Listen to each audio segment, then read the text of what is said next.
I remember the day I stopped hearing silence.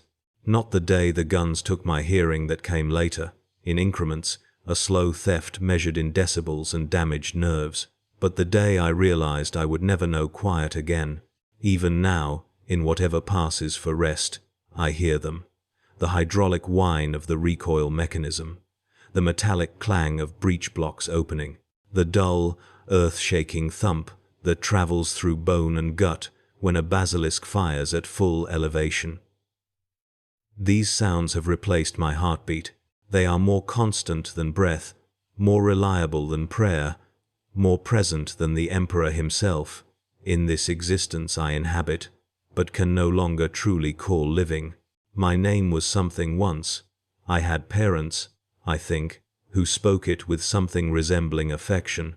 There was a hive somewhere, all rust-stained promethium stacks and recycled air that tasted of copper and desperation, where I learned to walk and speak and fear the ecclesiarchy's preachers when they came collecting for the tithe. But that name, those parents, that hive, they belong to someone else now.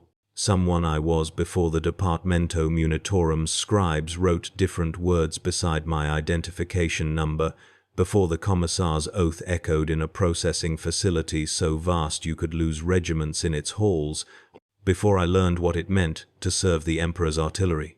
Gunner 3rd Class. Serial number 4477 Beta Kappa 7821. Gun Crew Designation: Basilisk Mobile Artillery Platform. Call sign Emperor's Fury 77. That is what I am now. What I have been for 3 years, 4 months, and 17 days, though I stopped counting somewhere around the 2nd year, when the campaigns blurred together and the worlds we shelled became interchangeable in their essential characteristics: dirt, heretics, coordinates, fire for effect, displace, repeat. The artillery corps is not what civilians imagine when they think of the Imperial Guard. There are no glorious bayonet charges, no heroic last stands, no opportunities for the kind of individual valor that earns commendations and remembrance. We do not see the enemy's faces when we kill them. We do not hear their war cries or smell their fear. We are mathematicians of death, translating coordinates into trajectories, elevation into extinction, grid references into graves. Our battlefield is measured in kilometers of standoff, our victories counted in rounds expended and targets neutralized. The infantry call us cowards sometimes, when they think we cannot hear. They do not understand. Or perhaps they understand too well, and resent us for being spared the intimate horror of close combat while we inflict it from afar. I was assigned to the artillery after basic training, selected by some algorithm in the Munitorum's cogitators that determined my scores in mathematics and mechanical aptitude, made me suitable for gun crew service. There was no ceremony, no sense of elevation or special purpose, just new orders, a new barracks, and a transport to the artillery regiment's staging area, where basilisks stood in perfect rows like Gothic cathedrals dedicated to the gods of ballistics. Each one was a self-propelled platform mounting a massive earthshaker cannon, the kind of weapon that could reduce fortifications to rubble and turn infantry formations into pink mist. Beautiful in their way, terrible in every other. The crew of Emperor's Fury 77 consisted of 6 souls bound together by duty and proximity. Commander Hesk, a grizzled veteran whose hearing was mostly gone and whose hands shook slightly when we were not in action, commanded from the platform's cupola. Lodoprin, broad-shouldered and perpetually sweating, was responsible for manhandling the shells from magazine to breech. Ammunition handler Cass, who barely spoke, and whose eyes held a distance that suggested she had seen things that silence could not contain. Driver Vec, who maintained the transport mechanism and whose dark humor was the closest thing we had to morale. Gunner 1st Class Ravin, who managed the targeting calculations and whose precision bordered on the obsessive, and me, Gunner 3rd Class, the most junior member, responsible for breach operation, cleaning, maintenance, and whatever tasks the others deemed beneath them or too tedious to bother with. We lived in the Basilisk. Not metaphorically, we literally inhabited the vehicle more than any barracks or billet. The crew compartment smelled of lubricant and human sweat, and the peculiar metallic tang that comes from being constantly surrounded by high explosives. Our bunks were metal shelves welded to the interior hull, barely wide enough for a body, equipped with restraining straps for when we fired on the move. Our possessions fit into footlockers that doubled as seats. Privacy was a forgotten concept. Dignity was something we had surrendered with our civilian identities. The routine established itself with mechanical inevitability. Wake cycle began at 0500 hours, marked by the Vox network's crackling announcement that echoed across the artillery park.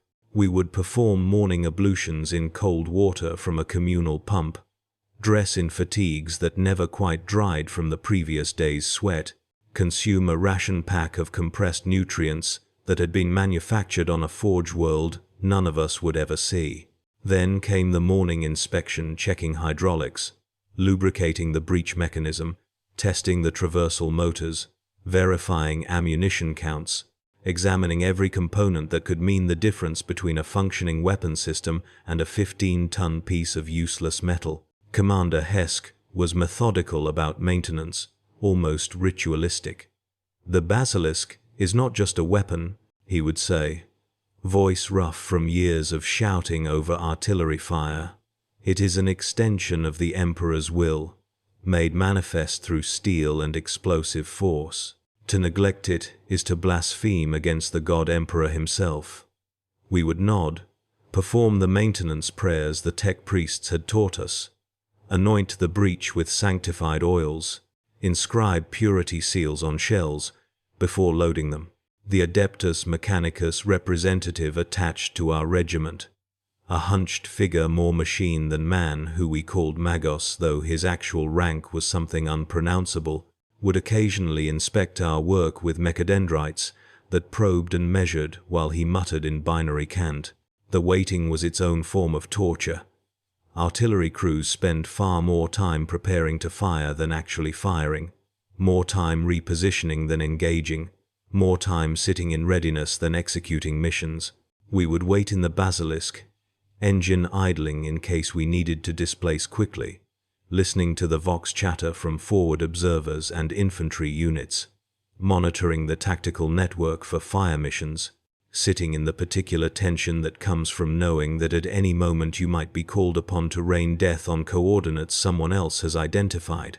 When the call came fire mission, grid reference Epsilon 749er, enemy infantry in the open, to request he barrage, the crew would transform into something almost graceful, despite the cramped confines and the urgency. Ravin would input the coordinates into the targeting cogitator, a slab of green screen and clicking keys that calculated elevation and azimuth. Vec would position the Basilisk if we needed to traverse beyond the gun's limits. Cass would prepare the shells from our magazine, each one a meter-long cylinder of death weighing more than I did. Prin would lift them, muscles straining, moving them to the loading position, and I would operate the breech, opening it to receive the shell, closing it when the round was seated, checking the primer, confirming readiness. "Gun ready," I would report, and Hesk would relay to fire control, and then would come the word, "Fire." The Earthshaker cannon speaks with a voice that drowns out thought. It is not merely loud. Loudness is inadequate to describe the physical reality of a Basilisk firing. The sound is a pressure wave that compresses your chest, rattles your teeth, turns your spine into a tuning fork, resonating at frequencies that make your vision blur. The barrel recoils with hydraulic precision. The breech mechanism absorbs forces that could tear a man apart. The entire platform rocks despite its mass and stabilizers. Smoke and propellant gases fill the compartment despite the extraction vents, acrid and choking, leaving a taste like burned metal and chemistry gone violent. And somewhere, kilometers away, the shell arrives. You never see it land, not from the gun position. You might hear reports over the Vox, target neutralized, or adjust fire, add 50 meters, or sometimes just static and screaming. You chamber the next round and fire again because the Emperor's enemies are infinite and the Basilisk's magazine is not. And you trust that someone, somewhere, has identified the correct coordinates and that the dead you are creating deserve their deaths. I learned not to think about them. The targets. It was easier when they were described as enemy armor concentration or heretical artillery position. Abstractions, military designations, things rather than people. Harder when the forward observers were less precise, when the coordinates were for suspected cultist gathering or probable Xenos infiltration. Hardest when we were supporting infantry assaults and the fire missions came rapid fire, danger close, friendly forces within 200 meters, fire for effect immediately. Then you knew that your shells were landing near men who wore the same uniform you did, that your calculations might be the difference between suppressing the enemy and obliterating your own, and that the only thing standing between accuracy and catastrophe was mathematics and faith, and the hope that everyone involved had done their jobs correctly. We made mistakes. Not often, not compared to the thousands of rounds we fired, but artillery is an imprecise instrument despite the calculations and the cogitators and the prayers to the Omnissiah. A bad calculation, a faulty shell, a sudden wind shift, a target coordinate transmitted wrong, any of these could send a barrage into the wrong place. I remember the time we received coordinates for an enemy strongpoint and executed the fire mission perfectly, only to learn hours later that there had been an error in the grid reference, that we had shelled a forward aid station, that guardsmen who had survived the fighting died under our guns, while medics tried desperately to save them. Commander Hesk gathered us after that mission, his face gray, his hands shaking more than usual. "The Emperor protects," he said, though his voice carried no conviction. "We serve his will. The targets are authorized by the chain of command. Our duty is to fire accurately at the coordinates we are given." We did our duty.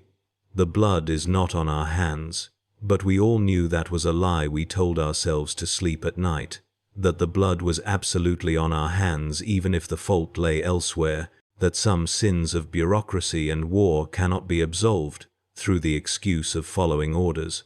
The campaigns blurred together, a jungle world where we fired into the green hell for weeks, never seeing what we hit, only hearing the Vox reports of Xenos organisms torn apart by high explosives. A desert planet where the heat made the Basilisk's interior an oven, and we fired at coordinates in sandstorms, hoping the wind corrections were accurate. An urban hive where we leveled entire hab blocks to root out heretics, where each fire mission meant hundreds of deaths, maybe thousands, and we told ourselves they were all corrupted, all guilty, all deserving of the Emperor's judgment delivered through explosive force. We lost people. Not to enemy action, the artillery positions were usually far enough back that direct assault was rare, but to attrition, to accidents, to the thousand ways that war and machinery could kill. Cass disappeared one night, simply failed to report for duty, and we found her in the morning with her wrists opened in a waste reclamation facility, her blood draining into the same pipes that carried refuse. No note, no explanation, though we all understood without words that something inside her had broken finally and completely. They assigned us a replacement, a young woman named Trell who tried too hard to prove herself competent and cried silently in her bunk when she thought we were sleeping. Prin died when a shell detonated prematurely during loading, turning him into red mist and meat fragments that we spent hours cleaning from the interior compartment. The commissar ruled it an accident, mechanical failure rather than sabotage or heresy, and we received a new loader, a massive man named Gren, who barely fit in the crew compartment and who smelled constantly of the low sticks he chain-smoked whenever we were not firing. Vec took a piece of shrapnel during a counter-battery duel, an enemy artillery piece that had ranged our position before we could displace, and bled out before the medics arrived, because the fragment had severed his femoral artery and none of us knew how to apply a tourniquet properly. His replacement was a tech priest initiate who had failed some test of doctrinal purity and been assigned to guard service as penance, who spoke only in prayer and mechanical jargon, and who drove the Basilisk with an efficiency that bordered on the inhuman. I advanced to Gunner Second Class, then Gunner First Class as Ravin was promoted to a command crew when Commander Hesk finally succumbed to his accumulated wounds and neurological damage, and was shipped off to some Medicae facility on a world whose name I never learned.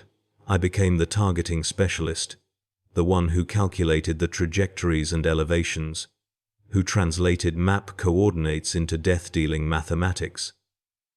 I was good at it, frighteningly good. I could compensate for wind and air density and the Coriolis effect from planetary rotation almost instinctively now, could eyeball a grid reference and know within seconds what elevation and charge would be required. The Basilisk became an extension of my will, the Earthshaker cannon, an instrument I played with the precision of a musician. We were assigned a new commander, Lieutenant Cresson, young and academy-educated, who tried to implement efficiency improvements and tactical innovations that mostly resulted in confusion and resentment. He did not understand the rhythms of gun crew life, the unspoken hierarchies, the way that survival in the artillery corps depended on routines that had evolved through brutal experience. He lasted 4 months before a disciplinary transfer moved him elsewhere. His replacement, Commander Yats, was another veteran, another man with shaking hands and distant eyes, and we fell back into familiar patterns with relief. The nature of our targets changed. Early in my service, we had fired mostly at military objectives, enemy armor, artillery positions, defensive works. But as the campaigns progressed, as the enemies multiplied, and the Imperium's response became more desperate, we found ourselves firing at civilian population centers with increasing frequency. The terminology changed. They were never called civilians. Always suspected heretic populations, or compromised settlements, or zones of corruption requiring purification. But we knew what we were killing. I remember the fire mission on Tertius IV, a hive world that had fallen to chaos, corruption. The entire city was deemed irredeemable, its population too thoroughly tainted to salvage. Our artillery regiment was part of a bombardment that lasted 3 days, hundreds of guns firing in coordinated barrages that reduced the hive to rubble and ash. We fired until our barrels were overheated, until the ammunition trains could barely keep us supplied, until the Basilisk's mechanisms were grinding and protesting from continuous use. And then we fired more. The Vox chatter during that bombardment was different than usual.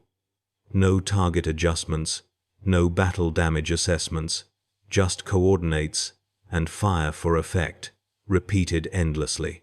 We could see the hive in the distance, burning, its spires collapsing in slow motion, smoke rising in columns that turned the sky black. The wind carried ash and the smell of burning promethium and something else, something organic and terrible that we tried not to identify. How many, do you think? Gren asked one night during a brief pause in the firing. How many souls in that hive? Millions, Trell said quietly. Tens of millions, probably. They were corrupted, Commander Yat said. Automatic and defensive. Tainted beyond redemption. The Emperor's mercy is death, for those who have fallen to the ruinous powers. We nodded because that was what we were supposed to believe, what we had been trained to believe. What the commissars and priests assured us was absolute truth. But in the silence between barrages, in the moments when we were alone with our thoughts, I wondered about those millions. How many had been true heretics, genuine servants of the dark gods?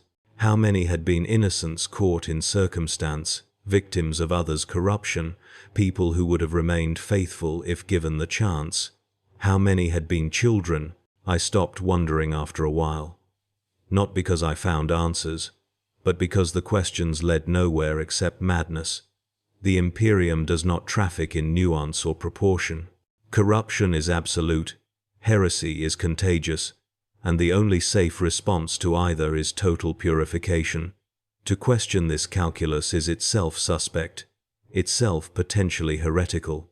And so, I did my duty, calculated my trajectories, fired my missions, and trusted that the Emperor's divine wisdom exceeded my mortal comprehension. The physical toll accumulated.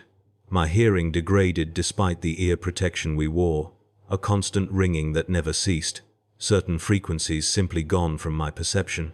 My shoulders and back developed chronic pain from the repetitive motions of loading and the vibrations of firing.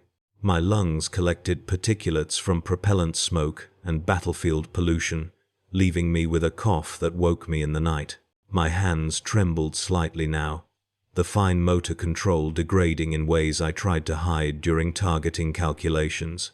I was 24 years old and felt ancient. The psychological toll was harder to measure. I dreamed of coordinates sometimes, endless strings of numbers that I calculated into trajectories that terminated in screaming. I would wake in the dark of the crew compartment, disoriented, reaching for the breach controls that were not there, preparing to fire at targets that existed only in sleeping memory. The other crew members had similar symptoms. Trell talked in her sleep, reciting fire missions in a monotone. Gren would sometimes freeze mid-task, staring at nothing for long seconds before resuming. Commander Yats drank when he could find alcohol, which was against regulations, but which no one reported because we all understood the need for numbness. We were assigned to a campaign on a world designated only as Hephaestus Prime, an industrial planet that had rebelled against Imperial authority. The briefing described a population seduced by alien philosophy, workers who had rejected the Emperor's light in favor of some Xenos ideology the Inquisition had identified as threatening. Our mission was simple: systematic destruction of the planet's industrial capacity, reduction of its population centers, preparation for eventual occupation and recolonization by loyal Imperial citizens. The bombardment lasted 6 months.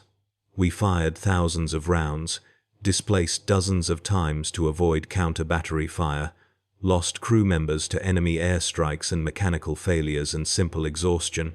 The planet's surface became a moonscape of craters and rubble, its manufactorums reduced to twisted metal and melted stone, its cities erased from existence in carefully calculated grids of destruction. I became very good at not thinking about what we were doing. I focused on the mathematics, on the mechanical precision, on the perfect execution of each fire mission. The cogitator would display coordinates and I would translate them into elevation and azimuth with the efficiency of long practice. The breach would open and close with rhythmic precision. The Earthshaker would fire, recoil, reset, load, fire, displace, repeat. It was almost meditative, this reduction of genocide to geometry. But there were moments when the reality broke through the numbness. A fire mission targeting coordinates that I recognized from the maps as a residential district. Vox chatter that mentioned enemy forces, using human shields, civilians, people who had not rebelled, being used by the actual insurgents as protective cover. Orders to fire anyway, because the Emperor's enemies deserved no mercy, and collateral damage was acceptable in service to the Imperium. The casual way our commanders spoke of acceptable losses and necessary purification, while drinking recaf in heated command tents while we lived in our machines and calculated how to kill most efficiently. I think it was during Hephaestus Prime that something fundamental broke inside me. Not in a way that prevented me from functioning. I continued to perform my duties with the same precision, continued to fire missions and calculate trajectories, and maintain the Basilisk. But some essential connection between action and meaning severed. I understood intellectually that I was killing people, but I could not feel it anymore. The gap between knowing and feeling widened into a void that nothing could fill. We rotated off Hephaestus Prime after the planet was deemed sufficiently pacified which meant that organized resistance had been eliminated and the remaining population was scattered and starving and no longer capable of threatening imperial authority. The Munitorum transported us to a staging world for rest and refit, 3 weeks of relative inactivity during which we were supposed to recover from the campaign. Rest proved impossible. The barracks were too quiet, too empty of the familiar sounds of machinery and weapons. I could not sleep without the vibration of the Basilisk's engine, could not relax without the structure of fire, missions, and maintenance routines. The other crew members showed similar symptoms. We would gather around Emperor's Fury 7-7 in the vehicle park, sitting in its shadow, smoking low sticks, and drinking whatever we could acquire, talking in the shorthand of people who had shared trauma too specific for outsiders to comprehend. "Do you think it matters?" Trell asked one night, her face illuminated by the ember of her low stick.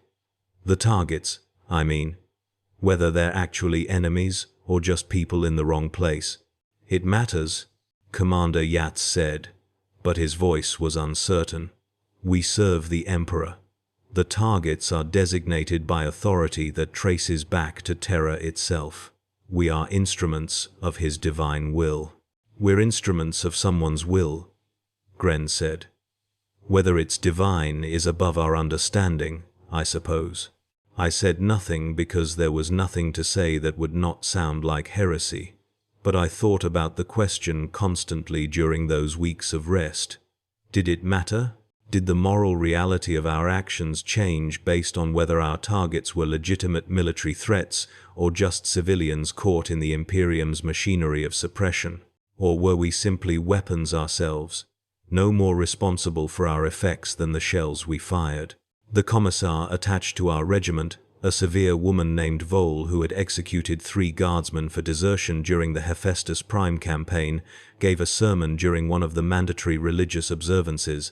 She spoke about the necessity of faith, about the danger of doubt, about how the Emperor required absolute obedience from his servants.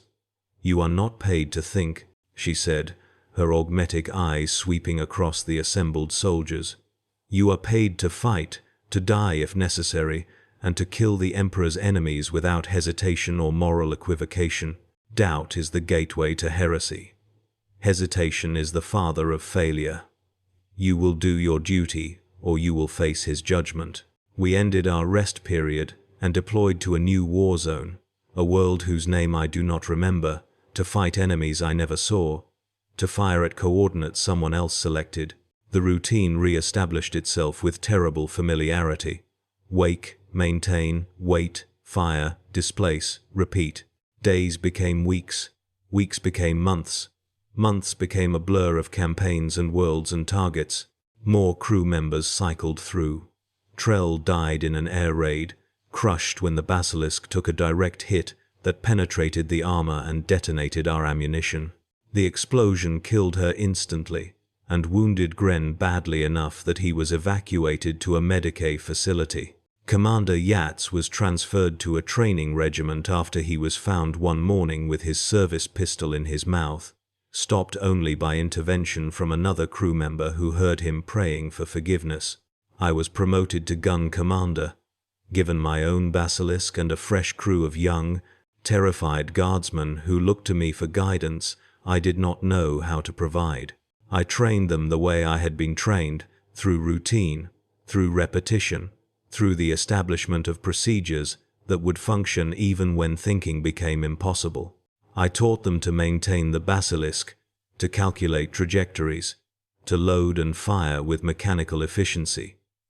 I did not teach them how to cope with what we did, because I had never learned that myself. I simply demonstrated the numbness, the compartmentalization, the reduction of killing to mathematics that allowed survival in the artillery corps.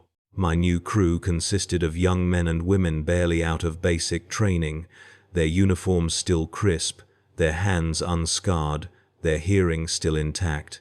Loader Kess, who had been a factory worker in a hive, and who treated the shells with the same care he had given to industrial components. Gunner Mira, brilliant with mathematics, but prone to panic during actual engagements. Driver Holt, who maintained the Basilisk's engine with obsessive attention. Ammunition handler Pavel, quiet and methodical. Vox operator Sen, who monitored fire missions and relayed targeting data. I watched them transform over the following months, watched the freshness bleed out of them like water from opened veins. The first time we fired at a civilian target, Mira vomited after the mission, her hands shaking so badly she could not hold her ration pack. I told her the same lies I had been told, the same justifications about corruption and necessity and the Emperor's will. She seemed to accept them, or at least stopped vomiting, which was close enough to acceptance for the Munitorum's purposes. Kes developed the same tremor in his hands that had afflicted Prin years ago. The constant lifting of heavy shells creating cumulative neurological damage. Holt's hearing degraded rapidly despite protection, his responses to verbal orders becoming slower and requiring repetition. Pavel barely spoke at all anymore, communicating mostly in nods and gestures, his interior life completely opaque. Sen started taking stims to stay alert during long fire missions, the chemical edge visible in his eyes and the jumpiness of his movements. We participated in a siege of a fortress monastery that had fallen to a renegade warband, firing at coordinates for 3 weeks while Space Marines assaulted the fortifications. The Vox chatter during that campaign was different. The Astartes did not beg for fire support or sound panicked when requesting barrages. They simply transmitted coordinates and expected execution, their voices flat and emotionless, and somehow more disturbing than the screaming we sometimes heard from infantry units. One fire mission during the siege required us to fire at a breach in the fortress walls where friendly Astartes were engaged in close combat with the enemy. Danger close did not adequately describe the situation we were firing at coordinates where the Space Marines were literally within meters of the impact zone. Mira looked at me with wide eyes when she calculated the trajectory, understanding that there was no margin for error, that a miscalculation would kill the very forces we were supporting. "Confirm coordinates," I said to Sen. "Confirmed, Commander." "Fire mission stands." I made the calculations again, triple-checking the numbers, compensating for wind and elevation, and the slight deviation in our position from the grid reference point. Then I gave the order to fire because that was my duty, and because the Space Marines had requested the fire mission, and because to refuse would be to fail the Emperor and invite the Commissar's attention. The shell landed exactly where calculated. The Vox chatter reported enemy casualties and the Astartes continuing their assault. No mention of friendly fire, no indication of error. We had done our job perfectly, had fired high explosives at coordinates occupied by the Emperor's finest warriors and managed not to kill them. I should have felt relief, perhaps even pride. Instead, I felt nothing at all, just the familiar emptiness that had replaced emotion. We received a commendation for that action, a formal recognition from the Space Marine Force Commander, acknowledging our precise fire support. Commander Yats, who had been my predecessor, and who I occasionally still saw in the officers' mess, laughed bitterly when he heard. "They give us awards for almost killing them," he said, drunk on a Masek someone had smuggled into the camp. "We fire at coordinates blind, hope the mathematics work, and when we do not accidentally murder our own people we get commendations. This is what passes for victory in the Emperor's service." I did not disagree, but I also did not encourage his talk because the commissars had informants everywhere, and speaking such thoughts aloud was dangerous. I simply nodded and returned to my crew and my Basilisk, and the routine that sustained me. The siege ended when the fortress was finally breached, and its defenders purged. We displaced to a new position, received new coordinates, fired at new targets. The war continued because war always continued, because the Imperium's enemies were infinite and its appetite for violence was bottomless. I began to understand something about the artillery corps that I had not fully grasped during my early service. We were not soldiers in the traditional sense, not warriors who fought enemies with courage and skill. We were executioners operating at industrial scale, transforming coordinates into casualties with the efficiency of a manufactorum assembly line. The Basilisk was not a weapon, it was a machine tool in a process of systematic destruction that spanned worlds and sectors and centuries. We were not heroes. We were functionaries of annihilation. This realization should have horrified me. Perhaps once it would have, but I had been ground too smooth by repetition and trauma to feel horror anymore. I understood it intellectually, could articulate the moral implications, but the emotional response simply was not present. I existed in a state of functional numbness, performing my duties with mechanical precision, while some essential part of myself remained distant and unreachable. My crew sensed this emptiness, and it infected them like a disease. Mira stopped asking questions about the targets, stopped seeking reassurance about the rightness of our missions. Kes developed a facial tic, his left eye twitching whenever we prepared to fire. Holt began drinking the same way Yats had, seeking oblivion in whatever alcohol could be procured. Pavel's silence deepened into something that might have been catatonia if he had not continued to perform his duties. Sen's stim use increased until his hands shook constantly and his speech became rapid and disconnected. We were assigned to a purge operation on an agri-world that had failed to meet its tithes. The briefing was sparse on details, simply that the planetary governor had been declared derelict in his duties and that the population required correctional action to ensure future compliance. Our artillery regiment was deployed to shell specific settlements identified as centers of resistance to imperial authority. The settlements were farming communities, clusters of hab structures surrounded by fields, housing populations that probably numbered in the hundreds rather than thousands. They were not fortified positions, they did not have military significance, they were simply examples, demonstrations of what happened when worlds failed to satisfy the administratum's demands. We fired on them anyway because those were our orders. We reduced homes to rubble, agricultural infrastructure to broken metal and shattered stone, populations to unidentified casualties recorded only as numbers in after-action reports. The resistance we encountered was minimal, some small arms fire, a few improvised explosives, nothing that could seriously threaten a full artillery regiment. We could have achieved the same results with an infantry assault, probably with less destruction and fewer civilian deaths. But that was not the point. The point was terror, was the visible demonstration of imperial power, was the message to other worlds that might consider defying the tithes. This is what happens when you fail the Emperor. Your homes burn, your people die. Your very existence becomes a cautionary tale in the Departamento Munitorum's endless archives.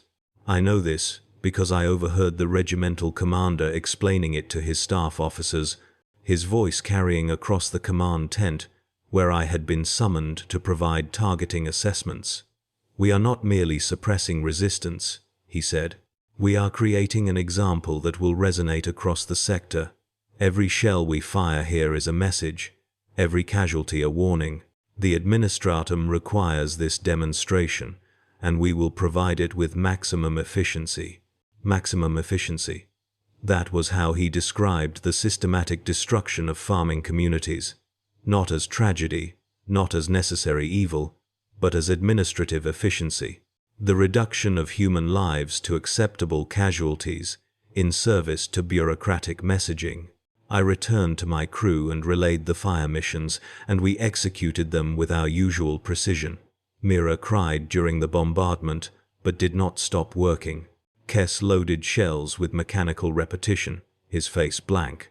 The others performed their duties in silence, and I calculated trajectories and gave firing orders and watched in the distance as settlements burned, and told myself that this was the Emperor's will, that I was an instrument of divine judgment, that my doubts were weakness and potential heresy. But I knew, even as I told myself these things, that they were lies. Comfortable lies, necessary lies perhaps, but lies nonetheless.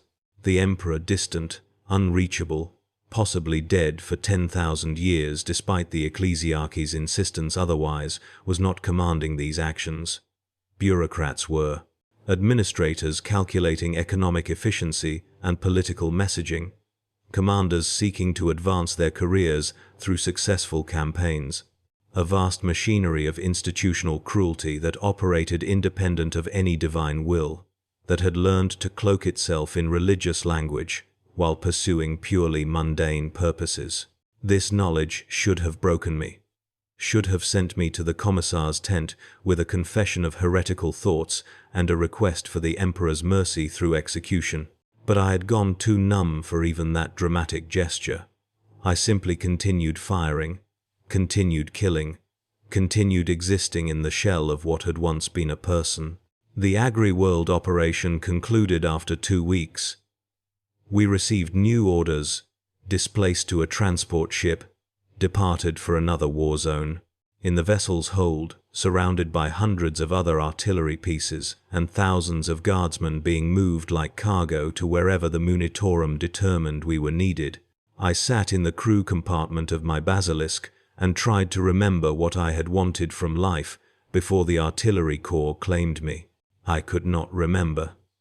The memories felt like they belonged to someone else.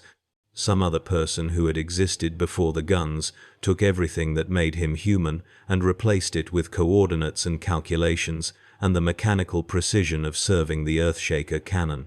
Kess died during transit when a cargo accident crushed him between 2 ammunition pallets. His death was ruled accidental, no one to blame. Simply the inevitable attrition of moving war materiel through the void. We received a replacement at our next deployment. A young woman whose name I immediately forgot because I knew she would not survive long enough for names to matter. We deployed to a jungle world, fought in humidity that made the Basilisk's interior unbearable, fired at coordinates we could not verify because the canopy prevented visual confirmation of targets. The Vox reports claimed success: enemy casualties, defensive positions destroyed, terrain denied to hostile forces. But we never knew for certain what we were hitting, never saw the results of our fire missions, simply trusted that the forward observers and the command staff knew what they were doing. Holt's drinking caught up with him during this deployment. He failed to report for duty one morning, and we found him in his bunk, dead from alcohol poisoning, an empty container of industrial solvent beside him. The commissar investigated briefly, determined it was not suicide, but merely the result of poor judgment and lack of discipline, and assigned us a new driver. The replacement was a tech priest like the previous one, more machine than man, who drove the Basilisk efficiently, but who could not be said to be truly alive in any meaningful sense. Pavel disappeared during a displacement, simply was not present when we reassembled at the new firing position.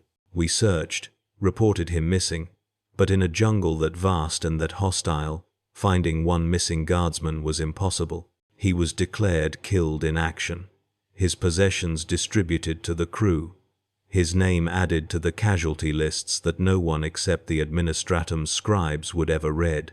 Mira lasted the longest of my original crew, survived for nearly 18 months before a counter-battery strike caught our position. She was outside the Basilisk, performing maintenance on the traversal mechanism when the enemy shells arrived.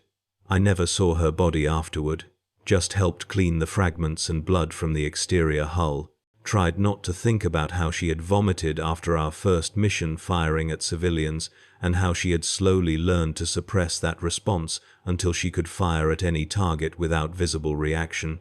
I received new crew members, trained them, watched them break or die or transform into the same numb functionaries I had become.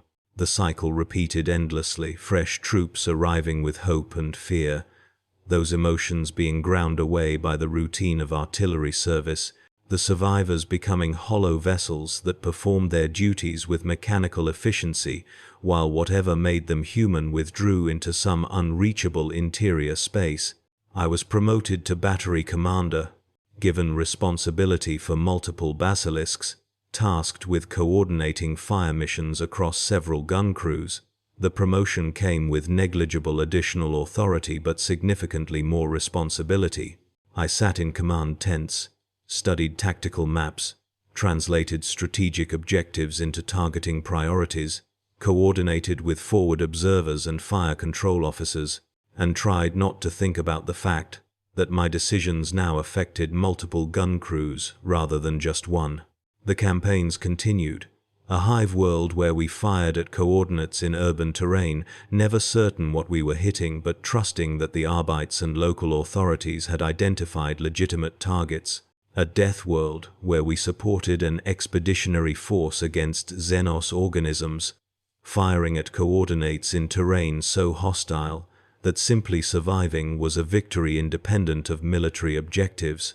A shrine world where heretics had desecrated sacred sites, and we reduced both the heretics and the sites to rubble because contaminated holy ground could not be tolerated.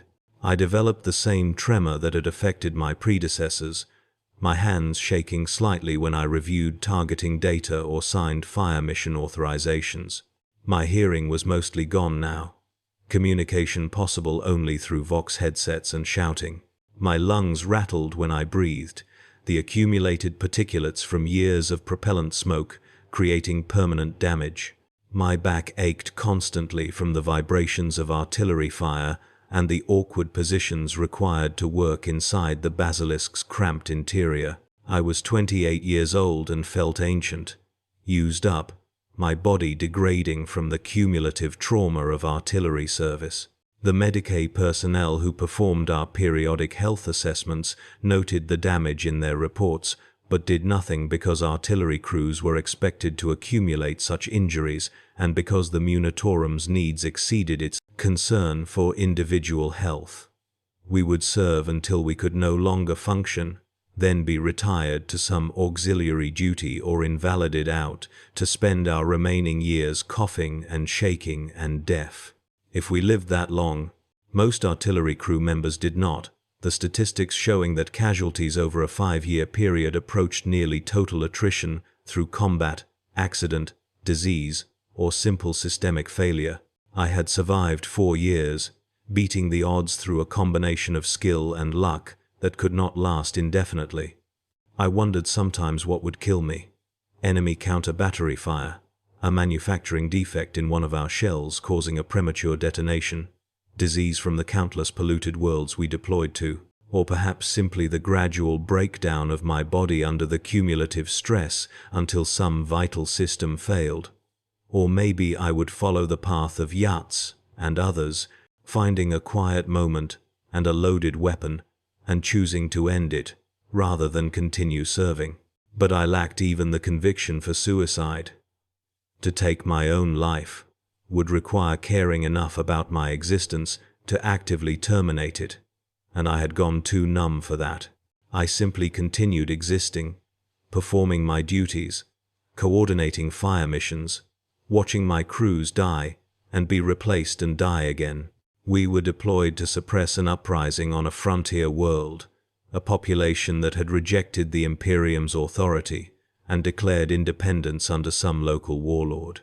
The briefing described the rebellion as motivated by Xenos influence, though no actual Xenos had been identified, and the rebellion's ideology seemed to be simple resentment of imperial taxation and conscription. Nevertheless, the rebellion could not be tolerated, and our regiment was assigned to reduce the world's population centers in preparation for an infantry assault. The bombardment lasted 4 months. We fired tens of thousands of rounds, displacing constantly to avoid the rebels' artillery, coordinating with orbital assets for targeting, reducing cities to rubble with systematic efficiency.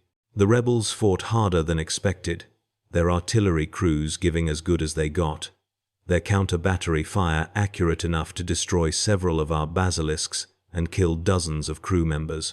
I lost count of the fire missions, the targets, the casualties we inflicted.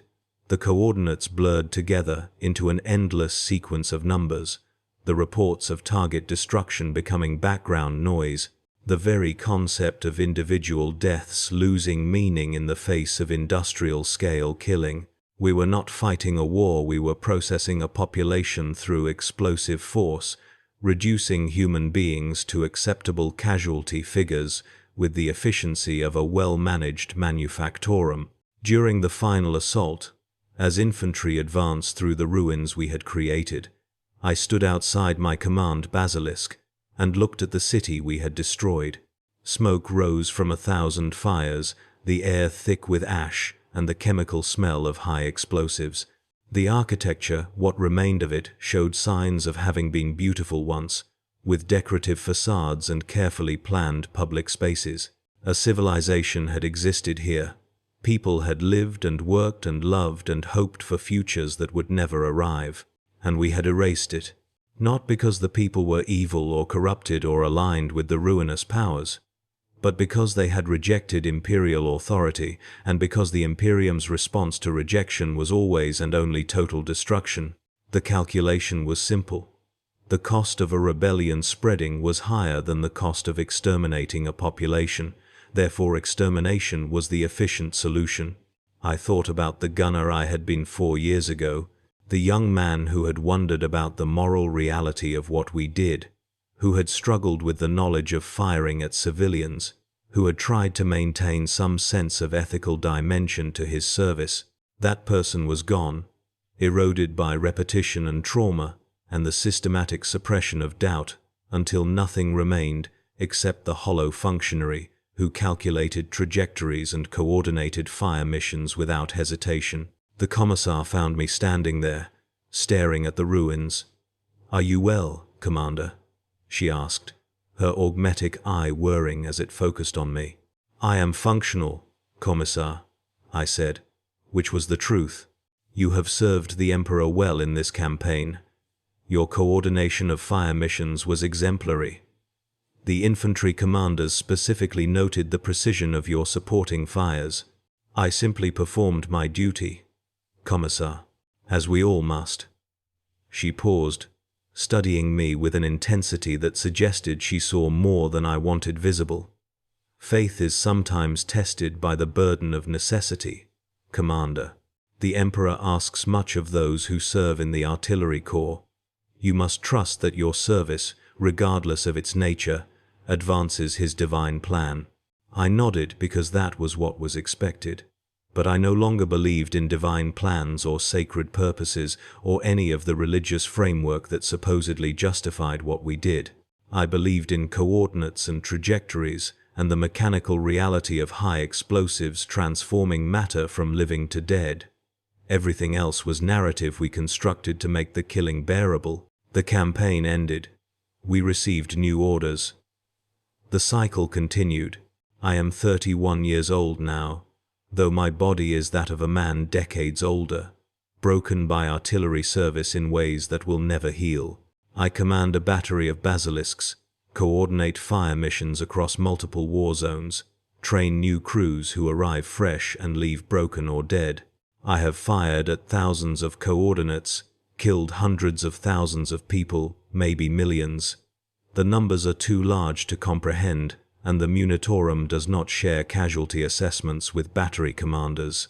I no longer dream of coordinates. I no longer dream at all. Sleep is a brief cessation of consciousness, a void without content. My mind too exhausted to generate the narratives that constitute dreams. I wake, perform my duties, sleep again, the cycle repeating without variation or meaning. I know what I am. Not a warrior, not a servant of some divine will, not a defender of humanity against its enemies. I am a tool, an instrument calibrated for killing at industrial scale, maintained by the Munitorum's machinery until I break permanently. I have no illusions about nobility or purpose, or the greater good. I simply exist, functional but not alive, serving because service is all I know how to do. The Emperor does not protect. That is a lie told to children and fools. What protects is procedure, routine, the systematic suppression of thought and feeling that allows survival in the artillery corps. You calculate trajectories, you fire missions, you displace before counter-battery fire arrives, you maintain your equipment, You do not think about what the coordinates represent. This is how you survive. This is all there is. Sometimes, during the brief moments between sleep and waking, I wonder if this is what the Imperium truly is beneath its religious pageantry and martial glory, just an infinite number of people like me, performing terrible duties with mechanical efficiency, too broken to refuse and too functional to fail, sustained by routines that replace meaning with mere continuation. A vast machinery of ordinary people doing extraordinary evil because that is what the system requires, and because the alternative is to face the full horror of what we have become. But these thoughts do not last. I wake fully, report to my duties, coordinate fire missions, and the numbness returns. The Basilisk's fire, somewhere coordinates transform into casualties, and I continue serving because this is what I am, what the artillery corps has made me, what I will remain until a shell finds me or my body fails, or some other end arrives to terminate this existence that can no longer be called living. We are deployed to a new world. The enemy is described as heretical, but the briefing is vague on specifics. The coordinates arrive through the Vox network. I calculate trajectories, authorize fire missions, and the Earthshaker cannons speak with their familiar voice that drowns out thought. Load, fire, displace, repeat. This is my life. This is all there is. This is what it means to serve the Emperor's artillery in the grim darkness of the 41st millennium, where there is no glory, no heroism, no meaning beyond the systematic conversion of imperial authority into explosive force and the reduction of coordinates into casualties. I am a gunner. I am a commander. I am a tool. I am nothing at all. The guns continue firing. They will fire forever, or until there is nothing left to fire at, which amounts to the same thing. And I will continue to serve them, because that is what I do, what I have become, what I will always be until the Emperor's mercy arrives through death, or until I break so completely that even the Munitorum cannot find use for what remains. But I do not think about mercy or breaking anymore. I simply calculate the next trajectory, authorize the next fire mission, and trust that somewhere, in the vast machinery of imperial bureaucracy, someone knows why these coordinates need to become casualties, why these people need to die, why the killing must continue. I do not believe this trust is justified. But I fire anyway, because that is my duty, and duty is all I have left. The Earthshaker speaks. The world trembles. The coordinates become statistics, and I continue serving, hollow and functional, in the Emperor's name, until there is nothing left to serve.